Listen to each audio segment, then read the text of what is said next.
Welcome to Family Basics 101. I'm Dr. Bruce McClure, and as we begin the fourth of a five-part series entitled Family, today we will talk about families and codependency. Addiction of any type does not just happen. Each addictive behavior happens within the contextual backdrop of a larger picture.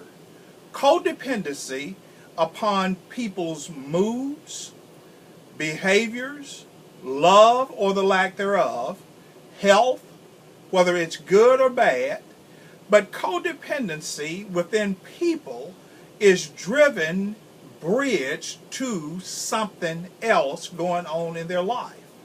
And it is always a reflection of a much broader issue, whatever that issue might be.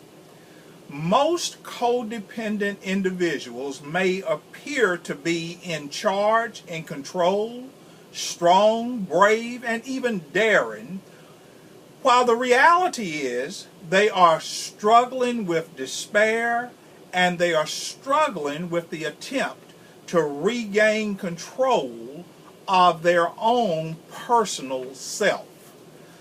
Some have said that codependency is the result of growing up within a family system without reasonable rules.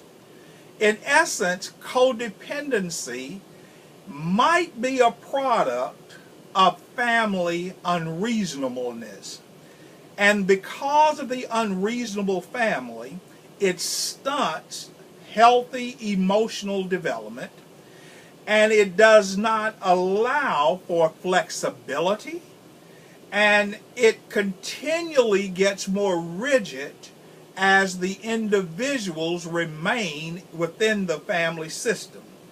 And as it grows more rigid, the family structure, it becomes more unreasonable in terms of its expectations toward the other family members. And most of the people in the family understands that the expectations are really illogical. Codependent families think in the following terms. So you'll understand why I did not give you a working definition at the beginning of the lesson, because the definition is quite extensive. In the codependent home, there's a garden, as if it's holy ground, family secrets. There's the unspoken rule, do as I say, not as I do. That's what makes codependent homes so illogical, because what is observed is not what's expected. Fear should exist if you say no to unreasonable demands. In essence, they use fear to make sure that everyone stays in check. So if you as a family member determine that this makes no sense, but if you say no to what's illogical, then fear is implemented to make sure that the next family member does not say no to an illogical, very filled with nonsense expectation.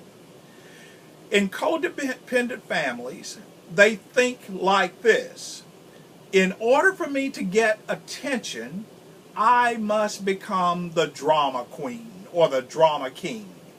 They become overly dramatic about minute matters. They will use the old proverbial hammer to stamp out an ant. In the codependent family, they think like this: nice people are not to be taken seriously. So in the codependent home, being nice has no value.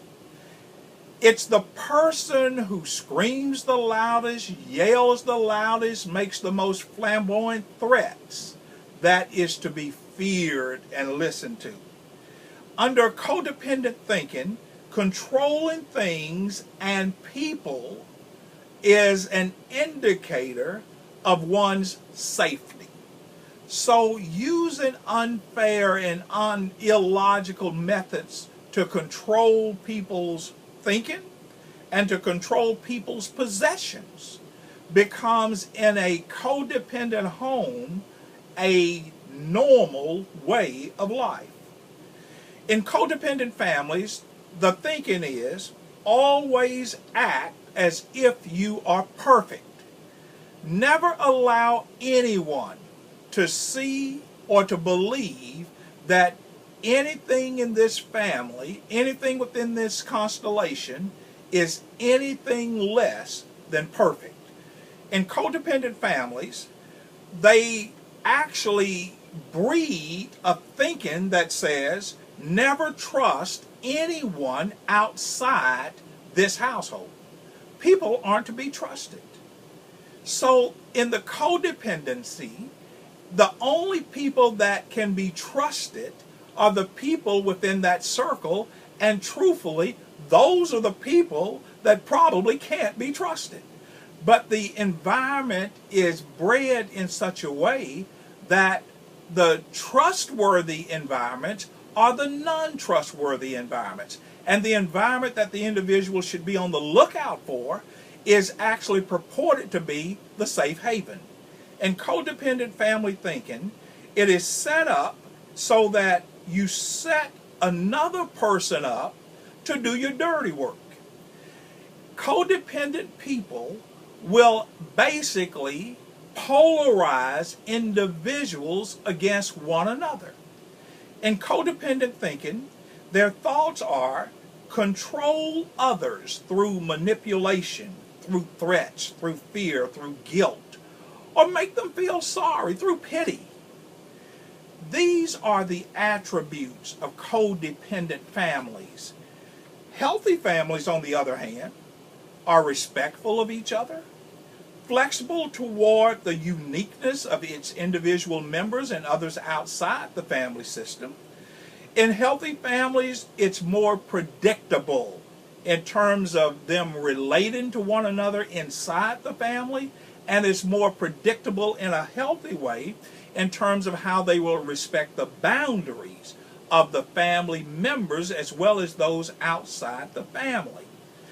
In a healthy family system, they're more open to healthy thinking, healthy ideas. They're more open to positive change, and they're more open to healthy communication. In the book of 1 Corinthians chapter 15, verse number 33, the Bible says, "Be not deceived. Evil communications corrupt good morals." What does that mean as it relates to codependency? In the codependent home, evil communications are deceptive in corrupting the family constellation with the attempt to corrupt others, not only inside the family system, but also to poison the people within the family system against everyone outside the family system. And yet the Bible says just the opposite. Do not be fooled by that type communication, because it's going to ultimately destroy opportunities for healthy relationships. I'll see you back in class again next time. Don't be late, and don't skip class.